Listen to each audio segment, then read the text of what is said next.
Good evening, everybody. My name's Merope. I'm a partner and editor at Tortoise. I'm hoping you can all hear me. Welcome to Tortoise if you haven't been before, and welcome to a ThinkIn. I know that there are lots of familiar names joining us tonight, but if you haven't joined us before, I need to explain the thinking behind a ThinkIn. A ThinkIn was devised as a forum for civilized disagreement and a sort of system of organized listening, loosely based on a news organization, news conference, where you take an idea or get a guest in and throw around some ideas and thoughts and stories and opinions, and that might then go on to inspire some journalism at a later point. Until recently, obviously, all our thinkings were happening in our physical newsroom in London, but coronavirus has put paid to that. But then what we've realized is that a newsroom doesn't have to be a physical place. It can just be a place where we come together, and that place is now here in digital form. As with any newsroom conversation, it does work best when we hear from as many people in the room as possible. So it's not just me interviewing Tom, going back and forth for an hour. We do want to hear from you. We want to hear your thoughts on Labour, on the coronavirus, on his career, his extraordinary weight loss, and all sorts of other topics that we're going to talk about tonight. We do usually have one rule at a ThinkIn, which is no questions. That's because we tend to find that people hide behind a question when they actually have something to say. I do relax it when we've got one guest, but like I say, if you have something to say, just say it. Don't feel you need to hide behind a question. A little bit about how this Zoom system works before we get started.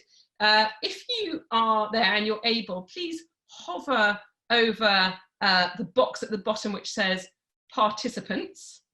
And if you do that, a list of names should come up, and you should see a little grey box at the bottom which says raise hand. And you just have a go at that. You'll see a little digital blue hand pops up, and that way I know that you've got something to say, and you can say it. And I can come to you and you can say it. Another thing I need to point out is also at the bottom, there's a little chat function where my colleague Liz, give us a wave, Liz, is going to be chatting to you. So if you'd rather say something in the chat function, I'll be able to see it there. The other things I have to tell you is that you've been automatically muted when you come on this call because there are so many people on it. But if you have something to say, then my colleagues will move you to a little sort of participant bit, and then you'll be unmuted and you can say it. And I need to tell you, you're being recorded in case we want to edit this and deliver it to our members who couldn't be here this evening. So I'm going to start with a little test of the raised hands thing. I'd love to ask you all, who thinks this extraordinary moment that we are living through now will reshape British politics in our lifetime and give us a new purpose or a lifeline to the Labour Party? If you think that, please raise your hand. I can see the numbers going up. I'm just going to let the little blue digital hands do their work. I'm getting around 33. So my colleague Liv will now put your hands down. So 33 of about 107 right now. And if you think after this is over, it's just going to be business as usual, stick your hand up now.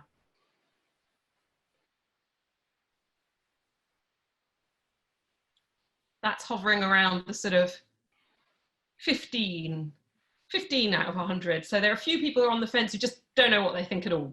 I'm going to take that there are a few. So Tom, our guest, I'm going to come to you. I'm going to introduce you, the former Labour Party deputy leader, weight loss poster boy, and as of today, new chair of UK Music. Can I ask you if you think this is going to be a big catalyst for Labour and for social change generally in this country?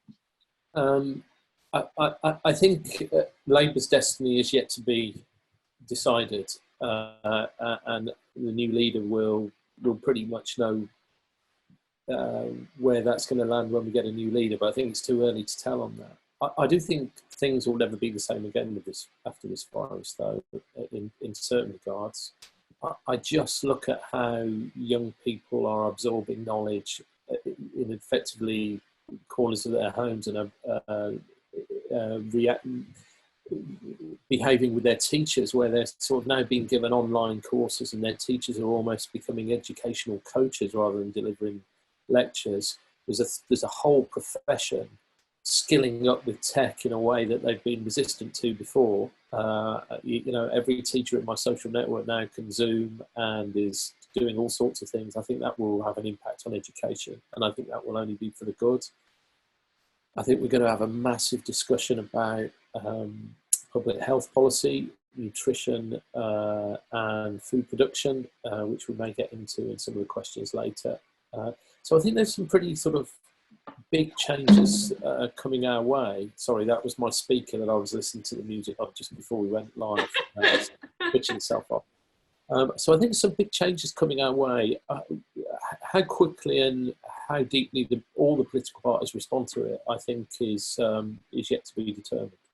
Okay, I should have said, if you have strong opinions either way when you put your hand up before, do keep your hand up and put your hand up now, and I know I can come to you.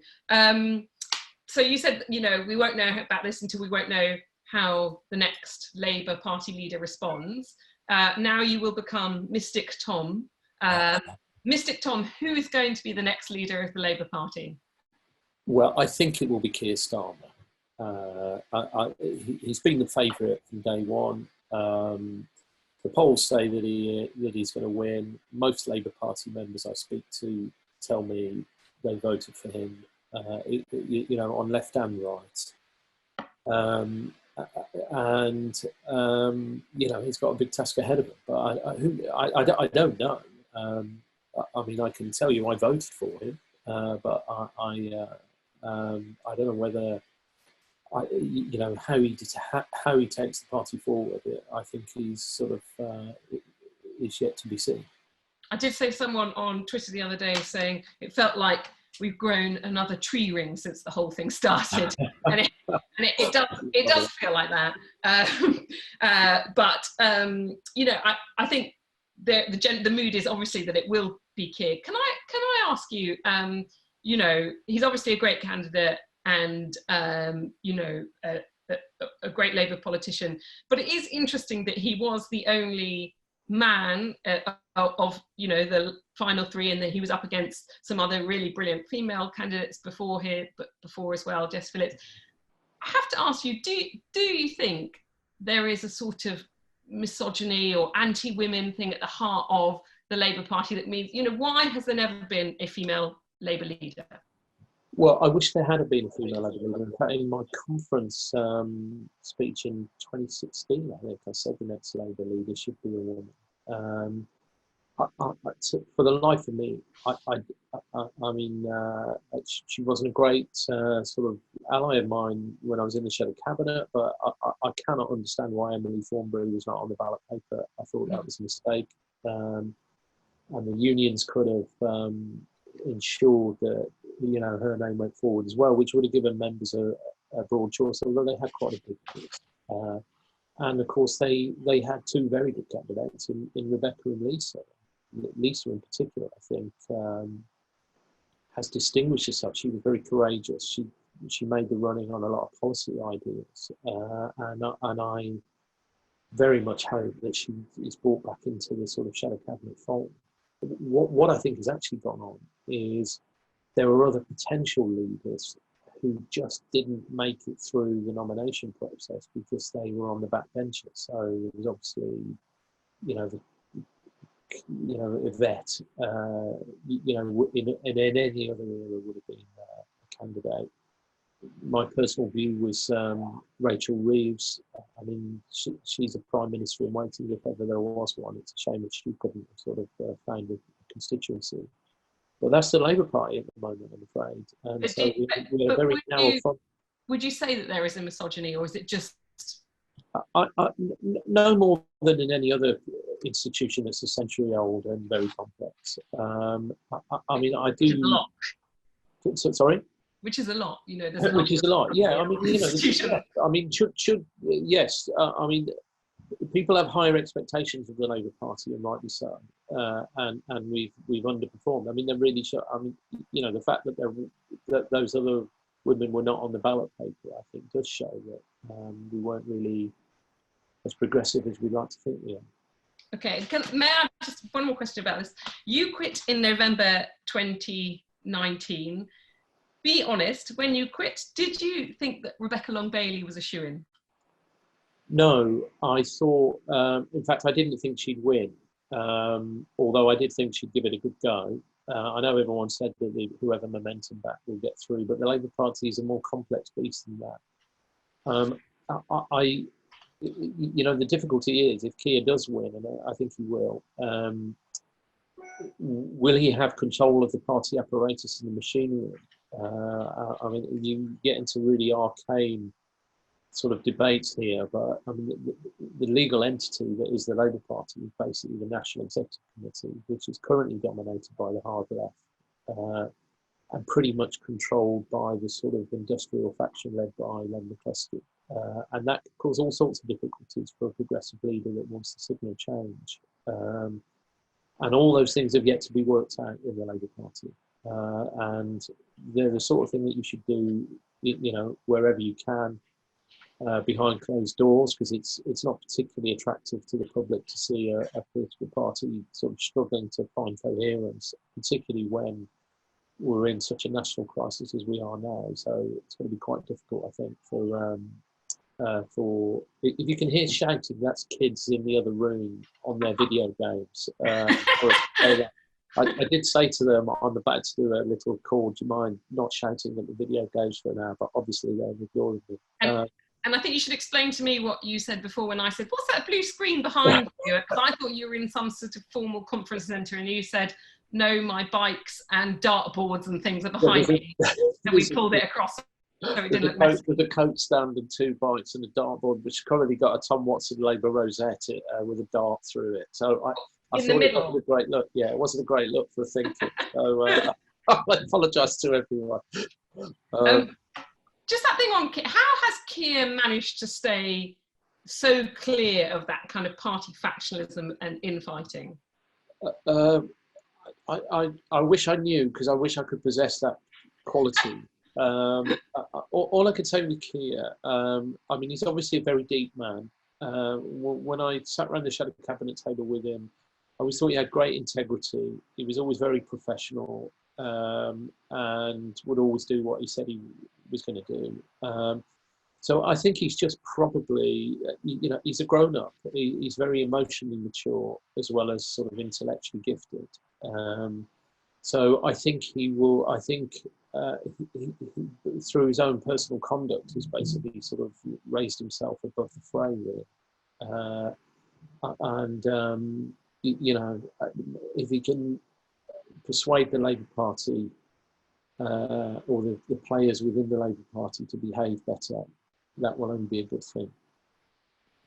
I mean, you said originally you said that you'd quit for personal, not political reasons, but then I did read an interview with you in The Guardian where you said that you left partly because of Labour's brutality and hostility. Yeah, I mean, when you do these things, there's like always 1,000 reasons why you make these big life decisions. I mean, the one thing I'd say is I've been involved in politics for a very, very long time. I started young. I mean, I was on the party payroll at the age of 17, but even before that, in fact, I mentioned it in the book, I collected numbers for Harold Wilson at a polling station at the age of 7 in February 1974. You should have reported me to the NSPCC, really. I should never have been allowed to do it. I'd never let my kids do it now. So I'd been at it a long time, and it had been a very brutal, you know, sort of 4 years as deputy leader. And I just thought, you know, you never really know you're going to make these decisions until they're thrust upon you. So it came to me very quickly in the end. And I just took a leap. And I just thought, you know, I want to go with dignity. Let's go quickly, and you know, try and leave with with people wanted a bit more and, you know, on good terms with everyone. That's really why I did it. There's no sort of hidden meaning to any of it. It was just trying to go. You also have a resigning habit because you resigned under every leader you worked for. Corbyn, Blair, Brown, Miliband, all of them you resigned from. Yeah. Are you a compulsive resigner? Well, clearly. I mean, I think there were 4 different reasons on all occasion. I think for me, I never, I mean, you know, the reason I'm feeling so chilled out now, I mean, I think there's a lot of politicians across the spectrum. You know, when the position becomes wrapped up in who you think you are, I think that's where people sort of begin to really sort of, they fall when they leave office. For me, it's never really, I've never really, I mean, you know, I know it sounds silly, but I was as happy on the back benches as I was on the front bench. And, you know, I joined the Labour Party because I sort of believe in it. It wasn't just to become an MP. So not being an MP, it isn't that big a deal for me, or at least so far it seems not to be a big deal for me. I've not really missed much since I stood down. In fact, the one thing I realise is most former MPs that I meet, if they've lost their seat, there's a small period of grieving, but they all seem pretty happy when I talk to them on the phone these days. So you get over it. You get over it. Are former MPs happier than current MPs? I think so. What you realise is that, I mean, there's no off switch when you're an MP. There's you know, there is just a million decisions coming your way all the time. It's 7 days a week, it's 24 hours a day. You know, you're getting WhatsApped in the middle of the night, you're getting emails, it's sort of information overload. And that's what I sort of now understand. You know, I realised when we came out of office in 2010, you know, there was always that challenge. Parties always say, how do you renew in office? Well, actually, what is renewal? Renewal is the people who are actually in government being able to spend time to think, to discuss, to read more, to be challenged to new ideas. And when you're actually in government, you never get any, you know, you never get any time to sort of do that, to have periods of reflection. And that's why periods of opposition, that's why you often see oppositions renew very quickly, I think, because there's a sort of vibrancy, the sort of recruitment of ideas starts popping again, and they can change pretty quickly. Okay, I can see in the chat, Albie is asking, by the way, I'm just going to remind everyone, if you go to participants and you look on the list of participants that come up, at the bottom there's a raise hand button. If you press that button, then you can raise your hand and I can see it and come to you. But I have seen there is a hand that just came up, but then shyly went down again. But I have seen Albie is asking who the Tories should be scared of and thinks it actually should be Lisa. I think all the candidates have got their own qualities. I mean, Lisa is, I mean, what a mind she is. I mean, she dealt with Piers Corbyn brilliantly on GMB, and I've had a few tussles with Piers Corbyn over the not Piers Corbyn, Piers Morgan. I mean, I think all 3 candidates can acquit themselves quite well at the dispatch box. But really, it's what direction are we going to take the party in? Can you wrap a team around yourself that are going to be unified? Can you signal to the country that you're being changed? Can you really understand why Labour has lost elections for the last decade when it was an election winning machine for the previous decade? What does it have to do to convince those millions of voters we lost that we're serious on the economy and we're serious about giving them security? You know, that's not just about your sort of abilities to speak and to communicate. It's about how you build a team and how you lay out a policy strategy. The one thing I know is this is going to be, you know, we're not going to have the government collapse in the next 2 years like we've been inviting for the, you know, the previous 3. So there's a 4-year run-in to a general election at least that Labour's got to sort of seize with its own reform. I'm just going to say that in the chat, I'm seeing that people are struggling to see the list of participants. They can't put their hand up. I'm just going to say, my colleague Kerry says the interface has changed, but you should be able to see a raise hand button. If you can't, I think we will be able to hear an audio version of you, or please do write a message in the chat box and I will be the conduit to Tom in this case. So there are some technical difficulties, but I'm just going to repeat that. And I think my colleague Liz is on it. I'm going to come to your book now. Please do write questions in chat if you don't feel like you're able to raise your hand, which would be very unfortunate, but I think people are working on it. So your book, Downsizing it is called. It is about your weight loss. You've lost, last count, I know it was 8 stone. Are you still losing weight? Are you done now? Or? No, I'm kind of done. I'm kind of done now. I mean, I do you know what? I've not weighed myself since the lockdown either. I've left my scales in London, so God knows what I am. But I've got weird routines. I'm trying to. So we've managed to flash up at the classic before and after picture. What do you feel like when you look at that old picture of you on the left? Because I can see you're actually looking. I don't know whether you're looking away from the screen because you don't like it. I'm looking at it. I'm not. But no, I've got it on a big screen. You've got it on a big screen up there. I laugh about it. In fact, funny, that suit on that picture I gave to the charity shop. Just this week. Ago. Yeah. The great thing about being the size I am now is you can buy suits from Marks and Spencer's for 90 quid rather than having to go to outside stores and it's cost me a fortune. I saved a fortune in clothes that fit. That's a good tip. That's a good money-saving reason to lose weight for yourself. So you had to go to like big outside stores before. So I think the thing is that everyone wants to know, who hasn't read your book already, Downsizing. If they haven't read the book, what they'd like to know is, how did you do it? Okay, well, that's not a great answer. And the other thing I want to say to everyone is, please don't let me be the person that tells you what to do. I'm very clear in the book. I'm only talking about how I did it. And firstly, I think the hardest thing is to find the mental focus. You know, it took me years and years and years, probably decades of denial before I could press the switch in my head to on. And then I read voraciously. And then the short answer to your question, because I know you really want to do politics, is I defied public health guidelines. I did a sort of form of low carb diet. I did ketogenic nutrition and did also what I would describe as nudge therapy on myself. So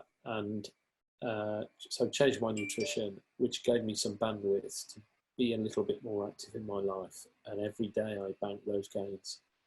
And the honest thing I can say, I just think there are some people out there for whom the carbohydrate intake that is recommended to them does not work. And when they can change their diet, they just get healthy very quickly. And that's what happened to me. So I'm going to come back to that. I'm going to come back to this because actually I am genuinely interested. Okay. But I have seen that there have now. So first of all, I think there is one hand up. I don't know whether, oh no, they've gone now. But so I've got 3 questions from Lisa Osborne, who says, how has COVID-19 shown us the limitations of the EU? What more could trade unions be doing to help us? And how are you staying fit during self-isolating? Okay. Well, on Europe, I mean, this is sort of beyond the European Union, I think. Clearly, at a sort of national level, governments are taking different decisions on different timelines, which is not particularly helpful for dealing with the spread, I guess. But what my politician friends on both sides of the house tell me is there's a remarkable amount of information sharing going on. We've got over 60 clinical trials running globally already, just on COVID alone. You know, the Chinese are sending teams of scientists all over the planet to show their experiences. And I think we've got sort of transnational organisations that are doing a lot of data sharing that we should all be thankful about. And actually the UK is pretty good at that, despite all the tensions we've got over sort of capacity in the NHS. What could the trade unions be doing on COVID? Well, I mean, firstly, my colleagues in the trade union movement tell me that they are, particularly in the public sector, seeing massive recruitment numbers in recent weeks with people joining online. I think that's because there are people fearful about employers not allowing them to sort of make judgment on what adequate social isolation is. Certainly some of the anecdotal stories I've heard there, from ASOS in Barnsley to factories in Kidderminster. And I think the trade unions are just trying to give objective advice to their members, like the rest of us are. What am I doing to keep fit? I've been really wrestling with this because I can't go to the gym, and I sort of had a week and a half where I was in despair. But now I've got this routine, and now you're going to think I'm a crank. I'm running 3 or 4 times a week, and I'm getting up really early and running to start my day off. So you run every day to start your day off? I run about 3 to 4 days a week. Some days I wake up and I'm a bit. How far do you run? I do between 4 and 8 kilometres. So basically 2 laps or 1 lap. Okay. And then thanks for asking for the detail. I'm going to give you all the detail you need there. Right? I'm doing Joe Wicks on every day that my 11-year-old will do it with me. She's up in Yorkshire with her mum. So for those that don't know, Joe Wicks is doing a PE class at 9 o'clock every morning on YouTube, and you are one of the people doing it with him. And there are pictures of me doing bunny hops and kangaroo hops with children of various ages who think it's hilarious that I'm humiliating myself doing this. But what I'm really doing, because what I realise is when you're stuck indoors and you're doing Zoom conferences, as I'm doing most of the time, you could end up sitting around for hours and your metabolism basically shuts down. So I've set an old phone to go off every hour on the hour with a Bob Marley song. And when I hear Bob Marley, I jump out of my chair and I do 10 star jumps, 10 press-ups and 10 squats between 10 a.m. and 8 p.m. every night. And I've been doing that for 4 days. And I know it sounds mad, and I know it sounds slightly obsessive, but you can bang it out in 2 minutes, and you feel great. So if you want to do that, and it'll work, I promise you. I genuinely think it's a great tip, but I also think it's really funny how obsessive you have become about all of this. Okay, there are some more questions in the chat. I do weirdly see one hand raised from Robson Augusta, and I don't know if we can go to him. Can we go to him just to see someone else's face that isn't mine for a second? Oh, yes! Hello. Robson! How are you? Hello. Nice to see another face. Please ask. I'm good, thank you, Tom. I'm chair of the Great Grimsby Labour Party, and that's one of the seats. Great Grimsby. Great Grimsby. Yeah, so one of the seats that was sadly lost in 2019. Yeah. I canvassed and saw a lot of things, but I want to know if you agree, Tom, that the reason we lost the 2019 election was because of Brexit primarily, or do you think it was something to do with leadership as well? I think there's many reasons. There's never one reason why you lose an election. I mean, clearly Brexit was an issue, and it was a particular issue with your particular cohort of voters in Great Grimsby. I campaigned for Mel in the previous 2 elections, so I know how tough going that is, and how that's a sort of your voters were sort of changing their views of the world for lots of reasons in advance of the election. So I don't think it was just Brexit. I mean, if you argue, I think the fact that we didn't have a clear position on Brexit was more important than actually what we ended up with. I think if we'd have argued for a second referendum early, and I said this to Jeremy in February 2018, he could make the Bennite argument for more democracy. He could argue that a second referendum was giving the people more say, not less say. And that would move the numbers on support for a second referendum. It was about 50-50 at the time. But for various reasons, he was sort of hamstrung by sort of internal discussions on that. And I wasn't, I said it at the Shadow Cabinet Brexit subcommittee. And after I said it, I was never invited back to another subcommittee. So I didn't know what the follow-up was. But there was also a clear issue about leadership. I heard it on the doorsteps, and every colleague told me that they were picking it up. So that's really about cogency of position, isn't it? And did we have a programme that people could believe? I don't think they did. Okay, thank you so much, Robson. Thank you. So loads more questions coming in. From Edgar, should we have been better prepared for the coronavirus given what we saw happening in China and Italy? How do you think the government has responded? Okay, so there's clearly sort of issues to do with particular sort of products, like, and issues. But as a country, I mean, this is probably faintly unpopular, but as a country, we are actually better prepared for civil contingencies than nearly any other country in the world, I think.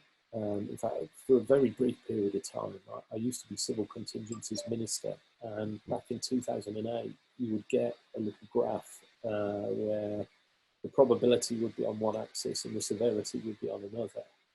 And sort of around the bottom left-hand corner, you get, tanker drivers going on strike, where the severity and the likelihood was low.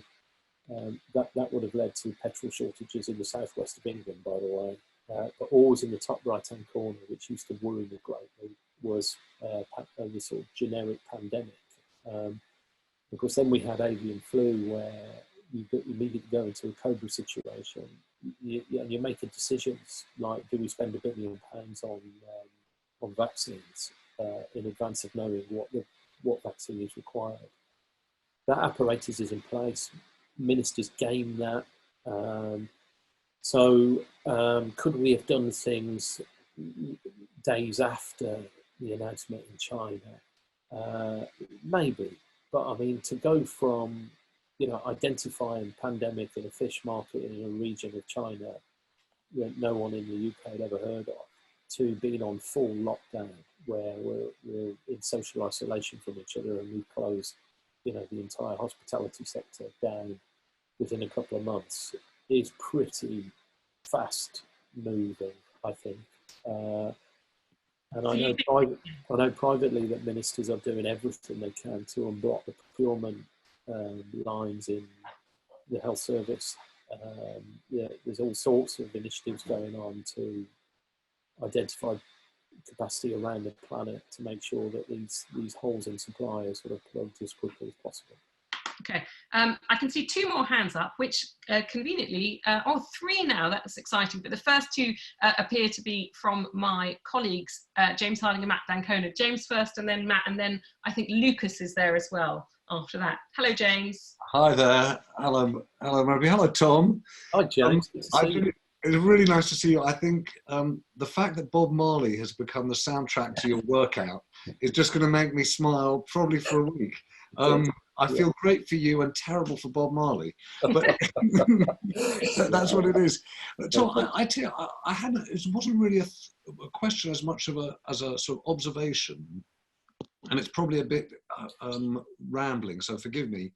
But there's an argument that the left actually didn't know how to answer the post-financial crisis decade, and it wasn't just an issue in Labour, and it wasn't just about Jeremy Corbyn. You saw across Western Europe, the left's really struggled.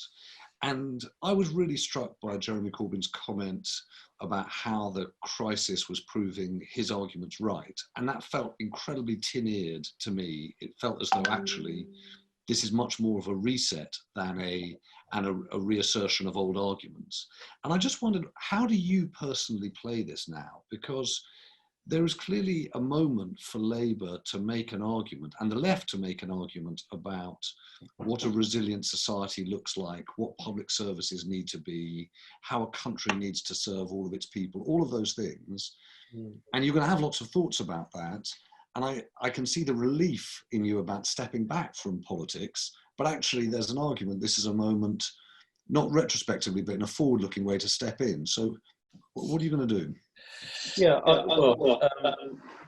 for me personally, the honest truth is I still haven't got a fully formed view about where I'm going to land, having taken a leap. The one thing I now realise is you can resign as a deputy leader, but you can never resign as an ex-deputy leader.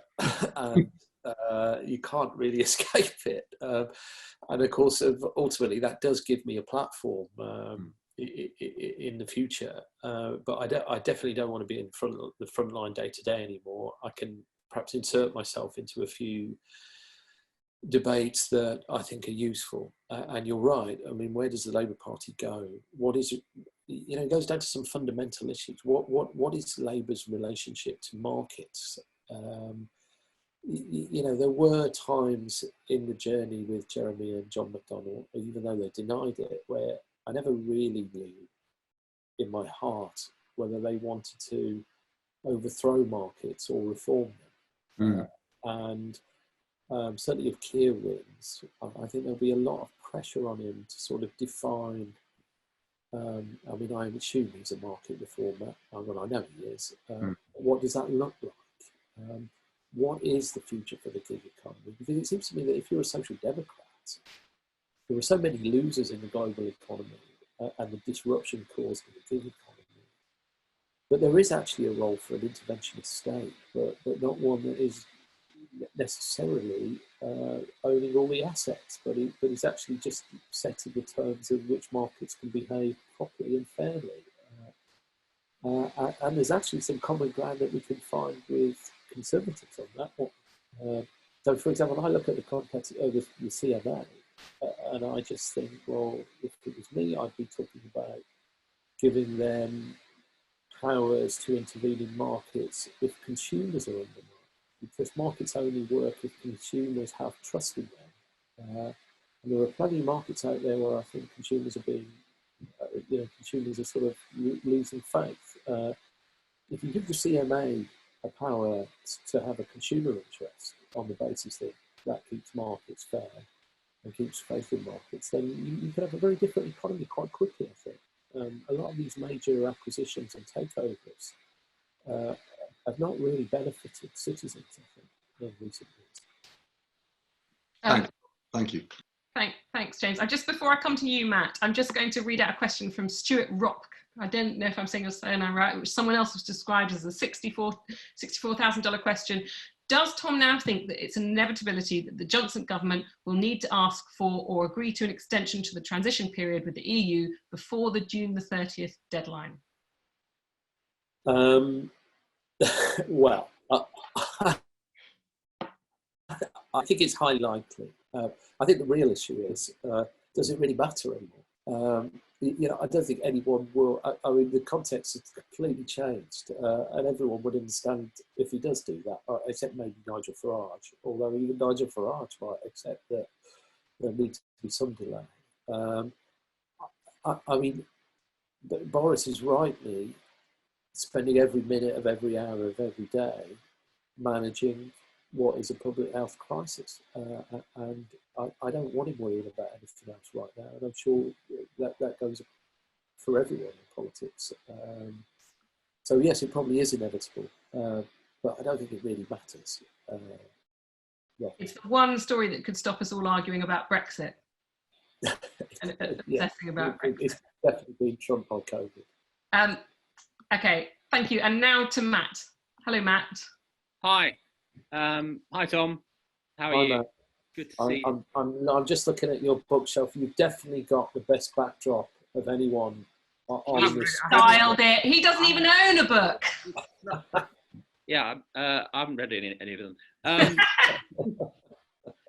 It's interesting because I've been on the trail of the Labour leadership contest. Actually, it's going to go live in the app tomorrow morning, and I have to say, at times it felt like I'd fallen off the edge of the world.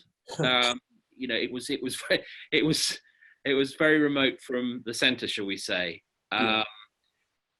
And yet, following on from what James was saying earlier, there is a germ of a, if that's not the wrong word to use at the moment, of possibility.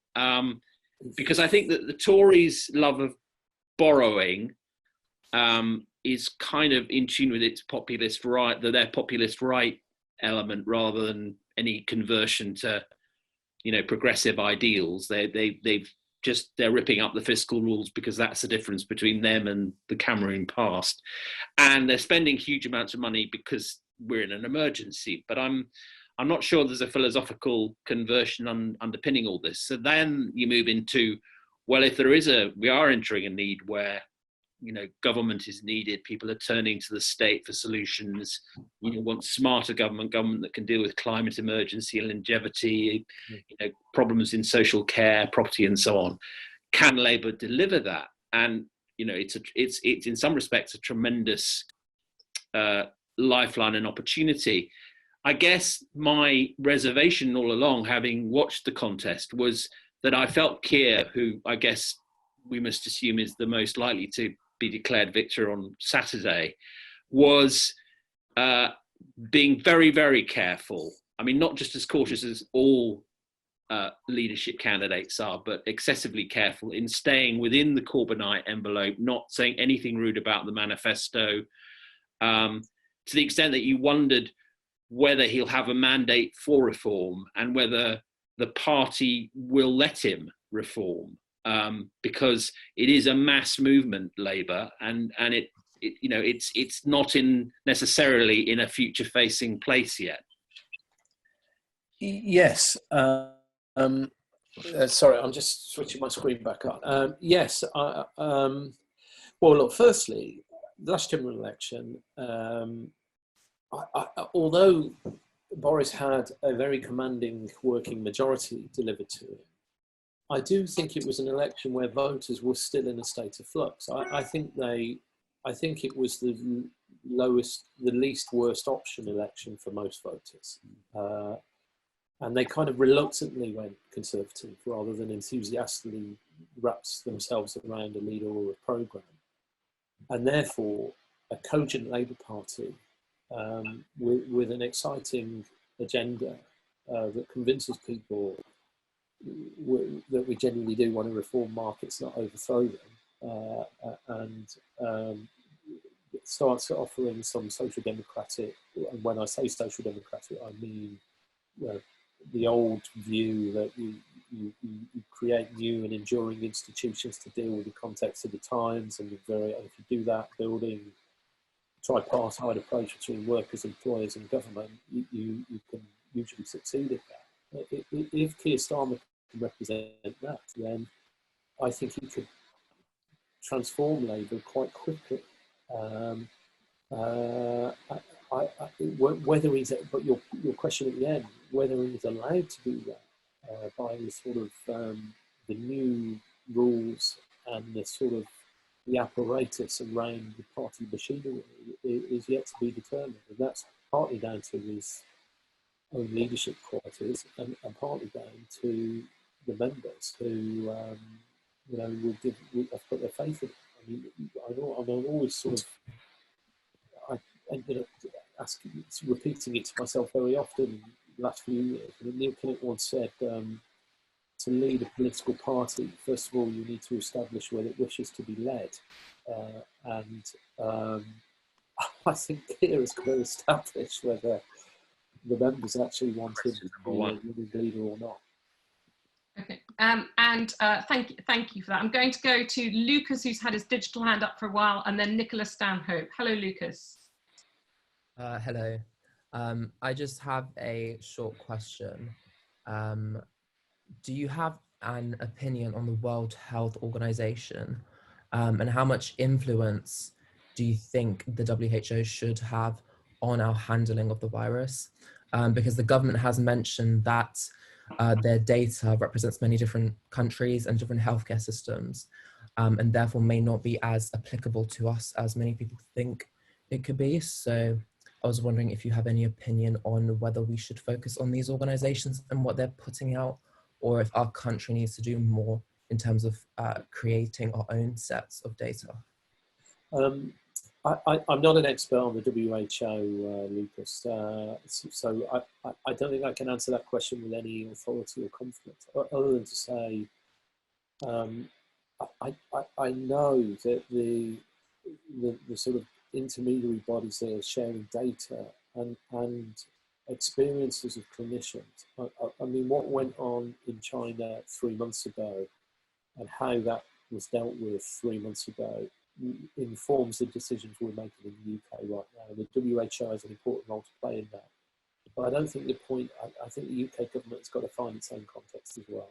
You know, we're thankfully we've got a National Health Service, which sometimes means decision making is a bit elongated, but it does show. But it does mean that when we make a change decisively, it is made. It happens decisively. And there are not many countries in the world that could build a 2,000 bed facility in East London within weeks. It's probably only us and China that could do that within our health economies for very different reasons. And, you know, I think we all have cause to be very thankful that we live in the UK when we've got a pandemic like this going on. Okay, I'm going to go to Nicola, and I can see questions piling up in the chat box, and I will come to those very soon. First to Nicola. Hello, Nicola. Oh, hang on a second. It's all right. Yeah, we can hear you now. Am I unmuted? Good. Asking on behalf of Angela Rayner, how do you make the role of deputy leader work? Well, firstly, I've been texting Angie today to wish her all the best, because it was not only her birthday at the weekend. I know she's taken to her bed because she thinks she's got the symptoms of the virus. I mean, look, it's tough being deputy leader. It's not a defined role. I tried to make it a campaigning role, and I tried to sort of, in the first few years, what I tried to do was move the party from a sort of analog party to a digital party. I said that I wanted people to be able to consume the Labour Party on their phones. I got some way with that, but got waylaid by other events. So it might not have looked it, but at all points I was always trying to hold the party together. You know, certainly in the last year, the party could have fractured. In fact, it splintered a little bit, but it could have fractured, I think. And what I tried to do was hold it together. And I'm sure Angie, if she wins, will do the same. Okay, I'm just going to read out a couple of questions here from the chat, a couple about momentum here. From Emma Hartley, does the size of Keir Starmer's apparent lead at the moment suggest that Corbyn's noisiest supporters have been punching above their weight for the last few years? And also from Peter Flynn, further to Matthew Dencona's point, what will be the role of momentum? Will it, as its behaviours at least, have to be dealt with by Keir Starmer or whoever leads the Labour Party? Well, it depends what you mean by momentum. I mean, I would say that a lot of the members, the individual members of momentum, who joined the Labour Party, probably many of them joined the Labour Party for the first time in recent years. They're well-meaning people, often young people who are the losers in the gig economy. They've not been able to lay down roots in their communities. They're probably graduates who've ended up on minimum wage jobs without any security. The worst off generation for many generations. They want a bigger share of the pie, and they want change. And Keir, if he's savvy, will represent that. Where I think momentum fail is they had a lamentable leadership. You know, they behaved factionally. I mean, the idea. I mean, they argued for member power, but didn't give their own members a say in who they should back for leader, because they didn't want them to back Keir Starmer, which always reminds me of I think it was Michelle's The Iron Law of Oligarchy. You know, to corrupt sort of factional behaviour. And what momentum really is, where its power lies, is the alliance it has on the National Executive Committee of the Labour Party with the industrial hard left. And if they choose to continue in that kind of behaviour, then Keir will never get anywhere and we'll never have a Labour government. So the idiocy of John Landsman needs dealing with, but the idealism of the membership needs capturing and channeling, I would say.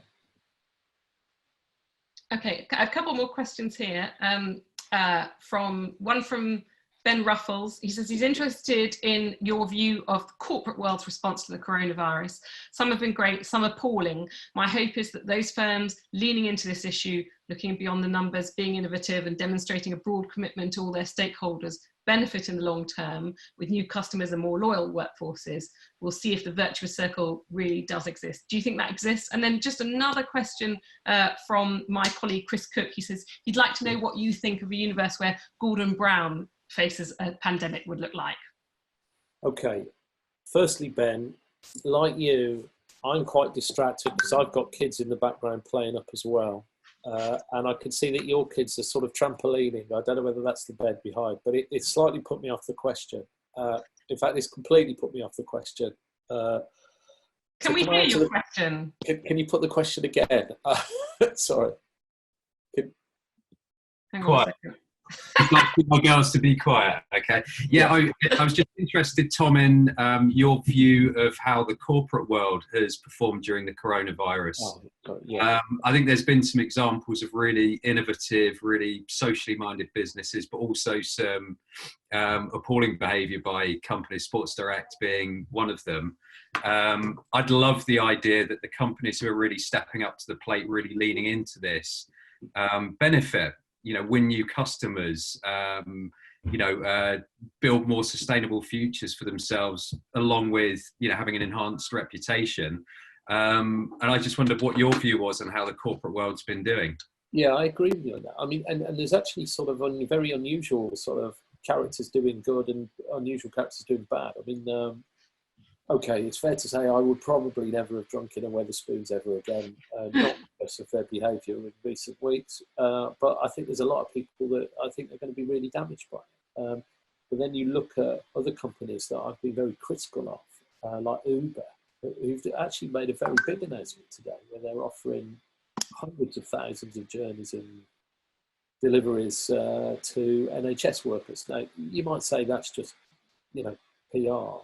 But it's good PR, and they're doing good things. And there's other changes we want to see in the gig economy, of course. But I do think people are really watching now, and bad behaviours will not be overnight tabloid stories. I think people will remember and with their personal spending, and rightly so. And what we're going the Gordon Brown question. Well, I was with Gordon Brown in 2008, and blimey, that was tiring. And that's why I've actually got a lot of sympathy with the people that are managing the crisis now. I mean, in 2008, there were literally civil servants and special advisors who were sleeping under their desks. They were managing this thing 24 hours a day, and everyone swings in and everyone does their best.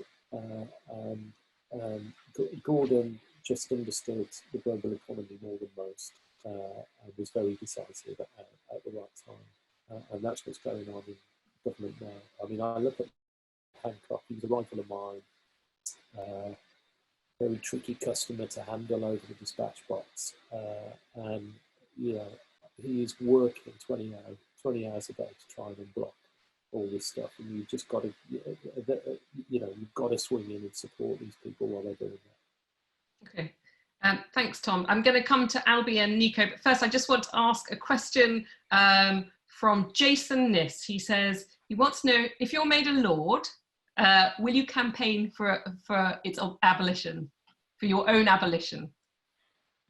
I'd probably campaign for the revising chamber to be elected. I think that's where I stand on that.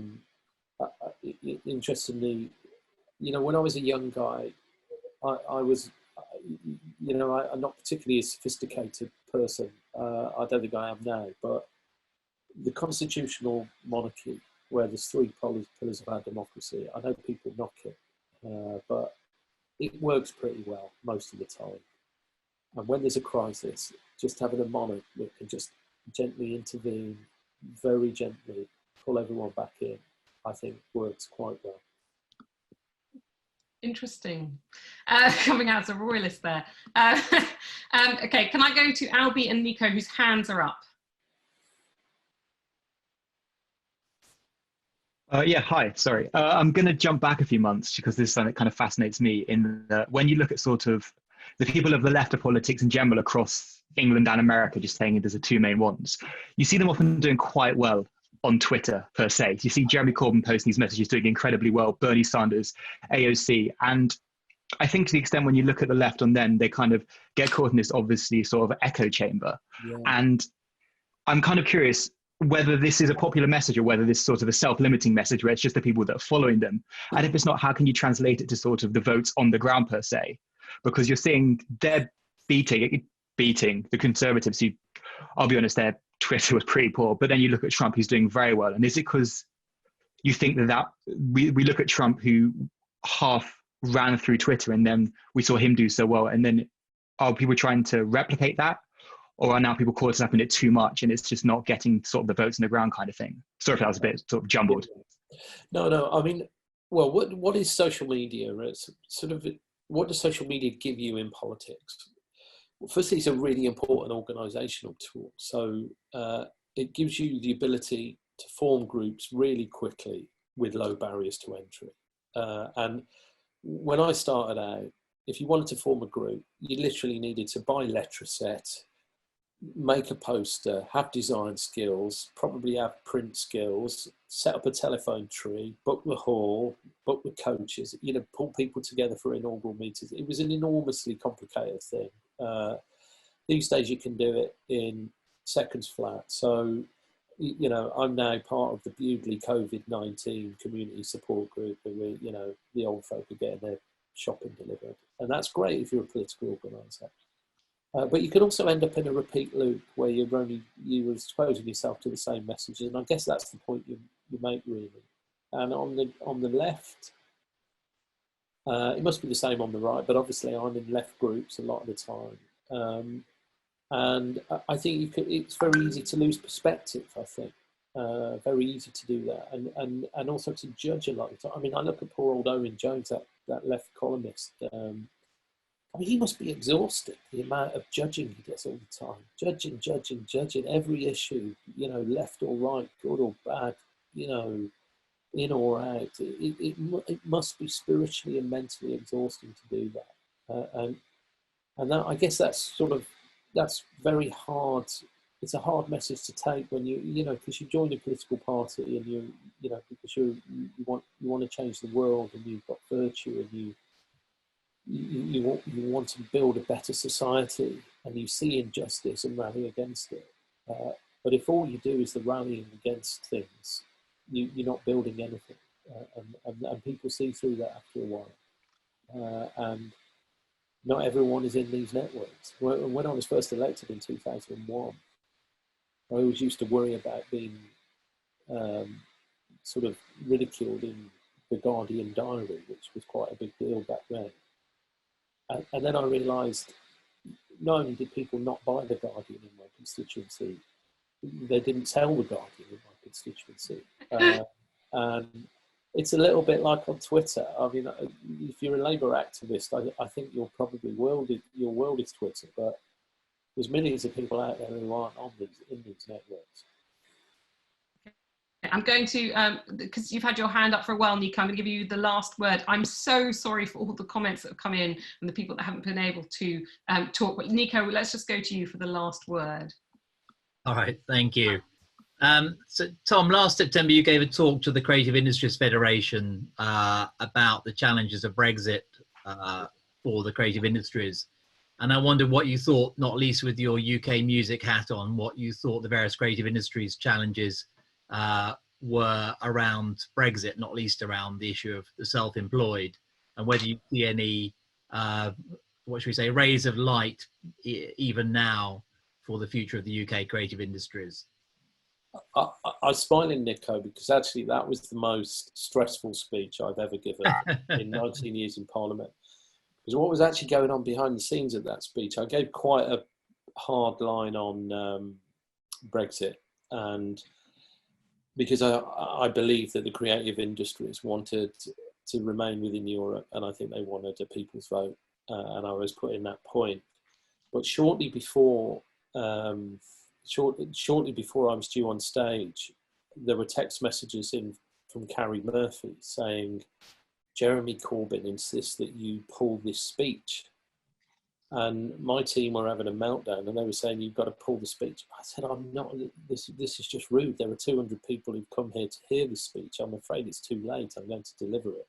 And then Jeremy texted me and said, you're going to have to pull the speech. And I said, and I then had to text back saying, well, you've not read the speech. You can't just tell me to pull the speech if you've not read it. Anyway, so there was a row about the speech and it was very stressful. And I made it anyway. Where do I think the creative industries have got to be? Look, I mean, the issue is settled. We've had a general election. Boris is going to have his way on Europe. What I think the challenge for UK music is what role can we play in the bilateral talks, the bilateral trade talks around the planet? Because, frankly, culture, the British creative sector is soft power. If I was in government now, I'd be doubling the British Council budget. I'd be talking to the Creative Industries Federation and putting leading members on delegations in bilateral talks around the planet.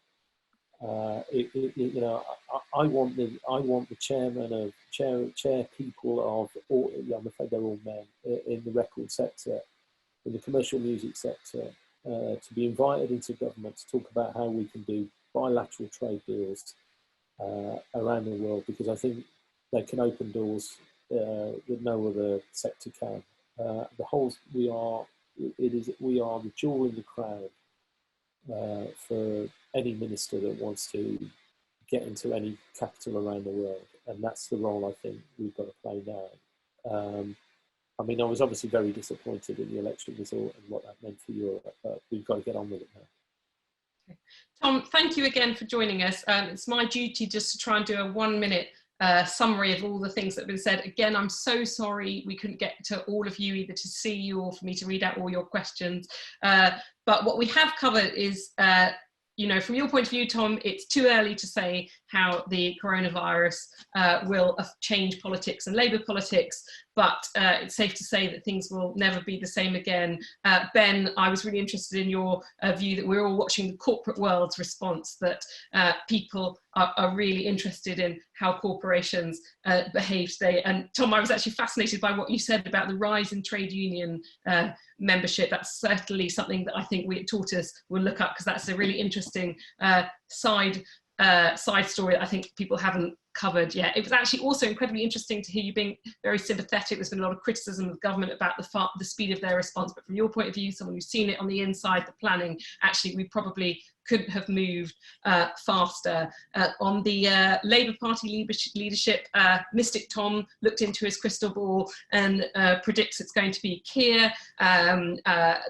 He's probably not going out on a limb there, but as Matt said, and he mentioned he's written a fantastic piece about the Labour Party in Tortoise tomorrow. Do read it. But he did note that Keir has been excessively careful in what he's said, and will he have a mandate to influence the momentum side of the party?